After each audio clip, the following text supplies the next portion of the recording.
Welcome back my friends. One more question from the capacitance. The question is says that solution हमने कर दिया पहले से, लेकिन आप देख लें एक बार.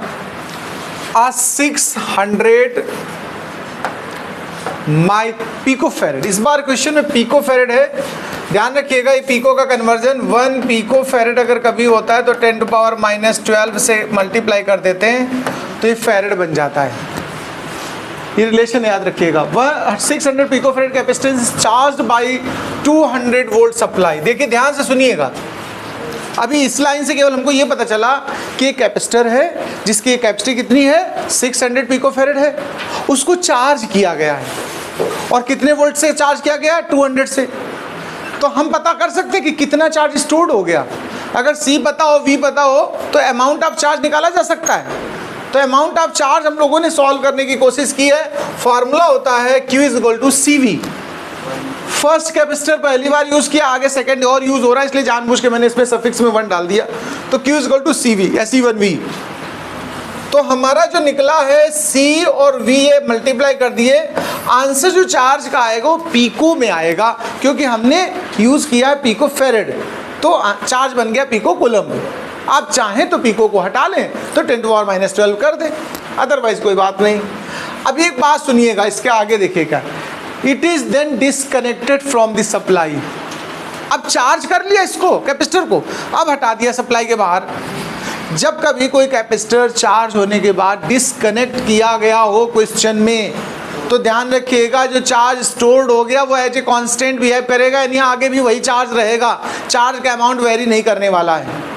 अगर लेकिन कनेक्शन बनाए रखा जाता, डिसकनेक्ट ना करा जाता किसी क्वेश्चन में, कनेक्शन रिमेन्स कंटिन्यू, तो फिर वोल्टेज कांस्टेंट होता है, चार्ज बदलता रहता है. फिलहाल यहाँ डिसकनेक्ट है तो इसी बात को आपको मैंने बताने के लिए लिखा है.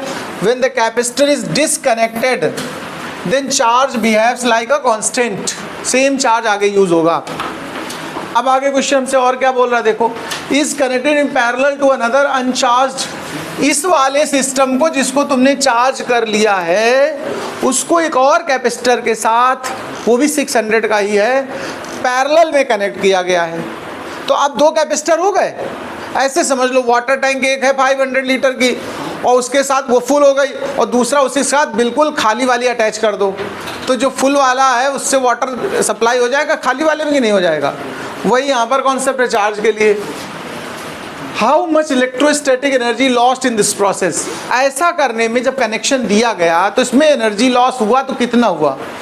तो देखिए हम लोगों ने क्या किया, जब पैरेलल में कनेक्शन दिया है तो आप ध्यान देना पैरेलल का फॉर्मूला क्या होता है नेट कैपेसिटी का, C1 + C2, 6 मिला के 1200.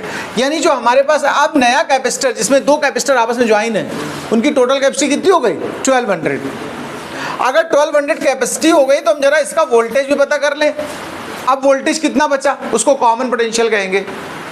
तो देखिए Q वही काम करेगा, मैंने बोला ना Q बदलेगा नहीं. जो Q पहले निकाल लिया तुमने दिस, यही Q का काम करेगा यहाँ पर. और CV, V नया हम पता करना चाहते हैं और C नया वाला कितना है 1200.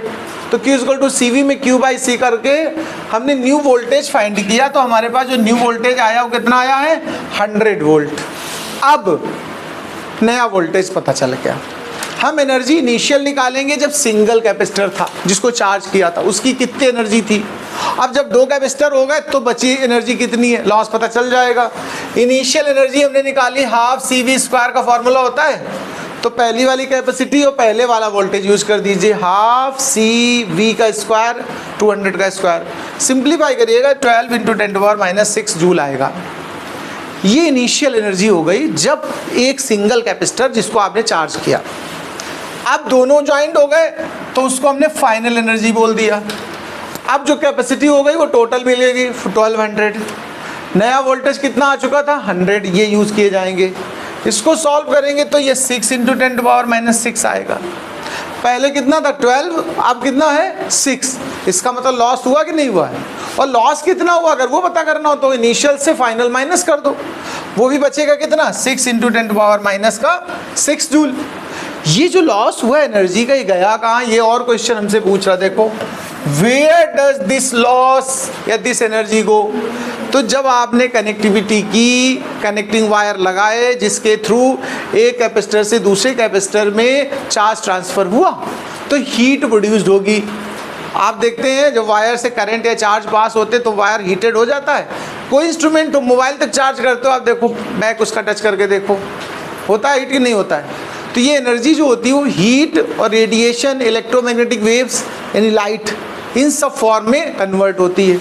तो यहाँ हमें बस एक लाइन में डिस्कशन लिखना है, this loss of energy radiates या इमर्ज आउट, आप कह सकते हो, as heat and EM radiation, electromagnetic wave.